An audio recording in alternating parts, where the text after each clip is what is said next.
We have seen in very few states pockets of very low queues, not only connected with the road situation that we are seeing. There are a number of blockages on our road, crossing products from the southern depots into the northern part of the country. And it takes them much longer time than they do now. They have to reroute the trucks around many locations for them to be able to reach. And that created delays, and that created some supply gap, but that has been filled, and we do not see any of such problems again. And secondly, because of the full deregulation that we have in this sector, marketers are now competing amongst themselves. So one, you must have noticed some fuel stations will reduce price by 2 naira and 3 naira. So customers will naturally run to the places where you have that reduction in prices. And that creates panic, because for those who don't know why they are doing it, they will think that there's something wrong happening, or there's an ominous sign of scarcity that people start queuing up in the fields. Otherwise, there is no challenge. Supply is robust. We have over 1.4 billion liters of product in our hands, both marine and land.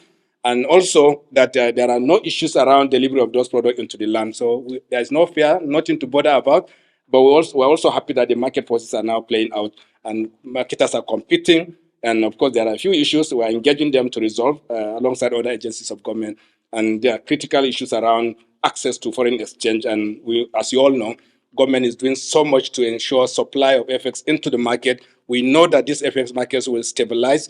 Current A&E window is around 770. And we know that those inputs that's already happening, the inputs of government today will crystallize, and also they will come to an equilibrium position in the FX market. And this is the dream of this country, so that we have a stable FX market, stable product market, where the product prices of product would also speak to prices of other commodities. And this is already manifesting. And we think this is the economic revolution that this country needs.